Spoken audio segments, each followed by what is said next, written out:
Pluto, you know, Pluto's not a planet. Or it might be a planet. I don't know. They change it every 5 seconds. The last I heard, it's not. And that's like crazy. That's when I left science. When I was like, I'm out. Like, you can't do that. You can't jam Pluto down my throat my whole life. And then the second I get out of school, you're like, we were just kidding about Pluto. It affected me. In elementary school, I got a C- on a test because I forgot to put Pluto. And turns out I should have got above an A. That's what I should have got. Yeah. I should have been asked to teach the class. I should have immediately taught that class. And be like, Nate's apparently the best. I never believed in Pluto, you know? I said it's too far. That's what I told people. I go, you guys will see. I watched a thing on 60 Minutes once about like this guy with animals. It was about buying tigers. Like you can buy, like if you guys want a tiger, there's a guy you can go to, and you can buy a tiger if you want. And I was like, see, they did this whole undercover reporting, and they filmed like where he keeps tigers. And then, you know, they like asked him afterwards, they're like, hey, do you think it's too easy to buy a tiger in this country? And he was like, yeah, sadly it is. And that was like my favorite part, you know? I was like, that's why America's the best. I didn't even know you could buy tigers. I would have been embarrassed to ask. And then I watched this, and I was like, I don't really have to jump through hoops if I want to buy a tiger. It's not an all-day thing, it's an hour. I'll be right back with our tiger. And everybody wants to get rid of guns, you know, like guns are the problem. But what makes me nervous is like you take away guns from people, those are the exact same people that will buy tigers. That's going to be a much bigger problem, all right? You're probably going to be like, look, here's your gun back. And they're like, no, I'm good. My tiger is way better than my gun. My gun missed all the time. My tiger rarely misses. Even if he does miss, it's just for a second. It's never long. Like if a guy dodges a tiger and he's like, your dumb tiger missed, it's like, well, he did not. He's right behind you now. And he is furious. So... You know that saying, like, guns don't kill people, people kill people? The new saying will just be like, these tigers are killing people. I don't know. It won't be a good saying. He'll just be asking, like, do you know where your tiger's at by any chance? Do you have any idea? You don't know? That's all right. That's a big problem. It's...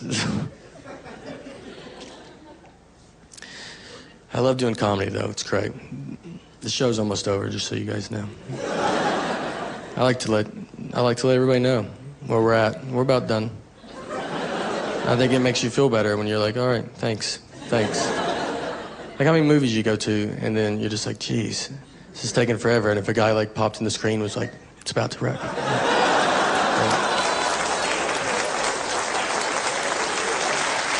I know, 2 more seconds. And you're like, thanks, man, that was, you know.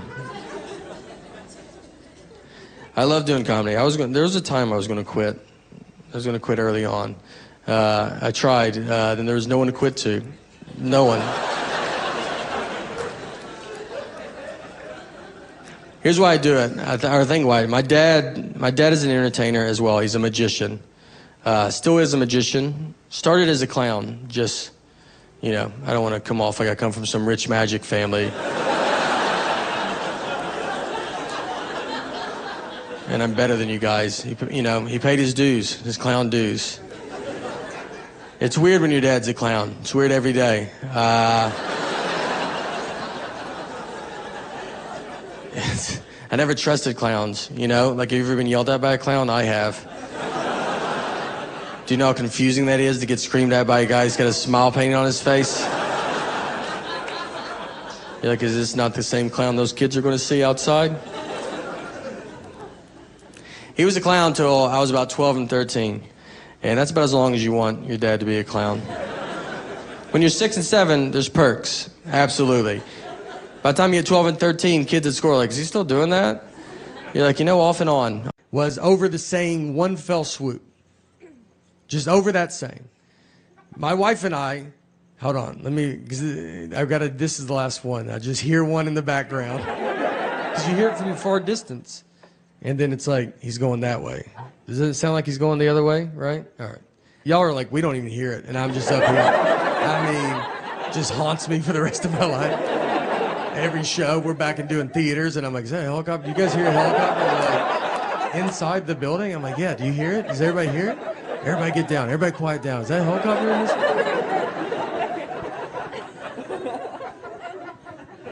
All right. So we got in the fight over the phrase one fell swoop. Just over this saying. And if you're a newlywed, you're like, well, that doesn't make sense. You're right, it doesn't. This is a double-digit married fight. This is when you've already done all the dish fighting or the putting your clothes away fighting. This is when they're trying to mentally break you. They got you almost how they want you, and this is the one that sends it over the edge. So my wife, she wanted to go visit her parents one weekend, and her parents are divorced, and which has been hardest on me, to be honest. That's something people don't talk about, you know? When you marry into divorce, I mean, they divorced because of her, not me, so why do I have to go to 50 different houses? So she wanted to go visit her parents, and shit, I want to do it in one fell swoop. Now, I've never heard my wife say the phrase one fell swoop. We've been together 20 years, she's never said it. And it felt like someone that day told her, hey, you should start using one fell swoop more. And she goes, I'm about to call my husband, and goes, perfect, use it 40 to 50 times on him. So she calls me, and she goes, I want to go visit my parents, and I want to do it in one fell swoop. And I go, all right, let's do it in one fell swoop. She goes, I want to do it in one fell swoop. I go, let's do it in one fell swoop, you know? Let's swoop it up, I'm down. And she kept saying it, one fell swoop, I mean, over and over again. And then when she went to describe this one fell swoop trip, she goes, we'll go to my mom's, come home, then go to my dad's. And so I just like waited, and she didn't say anything, and I just go, that's not what one fell swoop means. And instead of possibly just being wrong, she goes, I know what one fell swoop means. I go, yeah, it doesn't sound like you do, all right? And we have the same last name. I can't have you out there in a one fell swoop conversation. What do you think two birds, one stone mean? Let's just go through them all. I don't know if you know any of these. She hangs up on me. So I get home, and you know when you walk home and you've been in a fight, and you're like, all right, how long is this fight? Is it happening still? Is it over? I don't know. I got to fill it out, you know? She never uses words like sorry. I'd love to hear that. And that's a word she definitely doesn't know what it means. And I say it all the time. I walk around the house with just a sack of sorries, just handing them out all day. I try to give her some. Like, would you like to carry some of these? She's like, I don't have pockets, so I'm good. We didn't talk that whole night. I mean, we're just sitting there. Our daughter's like, we're watching TV, eating. And I'm like, hey, you know your mom's crazy, right? And then she's like, did you do your homework, or you don't want to be dumb like your dad? And then your daughter's just like, are y'all lunatics? So I'm laying on the couch, and my wife just came over, and she kisses me goodnight, and then she went to bed. And that was it, you know? That was like, I felt like it was her sorry, I guess. But she didn't say it. And so I was like laid there, and I'm just thinking about it. And you think about it a lot, because you're like, all right. Because you learn the longer you get married, sometimes it's like, just let stuff go. You know, who cares? And the next morning I get up, and I kind of still wanted to talk about it, because we didn't talk all night, you know? So I went into her, I was like, look, I got to tell you, I mean, it's just not what it means, you know? And that got it going real good. But I felt so good about this argument, you know? I thought about it all night. I was like, you got this one in the bag, man. You should bring it back up. I'm not trying to date her anymore. I'd like to win a fight. We're going to die together. I almost woke her up in her sleep. That's how much I was so excited. I almost just started shaking her going, it's not what it means. Our marriage almost ended in one fell swoop. So, all right, thank you guys so much for coming out to this.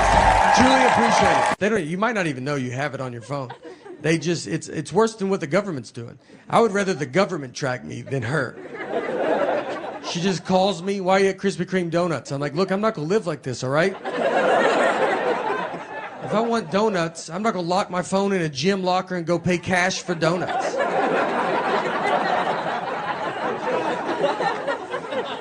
I've done it, but I'm not going to do it every time.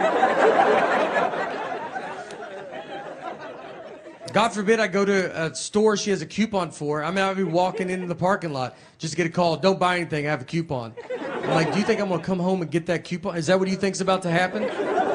I'm going to try to pay more now that you called. I don't even know if Target allows that, but I'm going to try to negotiate up on this toothpaste. You better hope they don't ask me to round up. I'm rounding up. I hate coupons so much. And she's addicted to them. She will not let me leave. Like, I got a coupon. I'm like, I just feel so stupid. I'm buying deodorant. I'm like, I don't have all the money, but I'm almost there. But I do have this coupon. One day, I hope to be able to pay full price. We are saving up as much as we can. One of the best fights we got in. The fight wasn't good, just ridiculous fight. Our daughter still sleeps in our bed too, and parents don't like that when you say it. They're like, you got to keep them outside, don't look at them.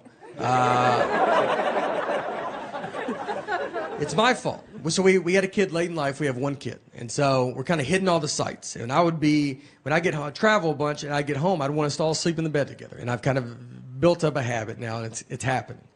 So it's tough though, because kids don't know how to sleep. I mean, she makes king bed feel like a twin. I'm on the edge. When I sleep alone in a hotel, I have to sleep with my head on the nightstand. It's the only way I know how to go to bed. She gets sideways, upside down. If you woke up upside down tomorrow, you would go to the hospital. She's also apparently going through menopause because she's the hottest human being that's ever lived. I'm freezing at night. She just kicks all the covers off, and you're like, yeah, no, you go ahead. It's your bed. We're lucky to be in it.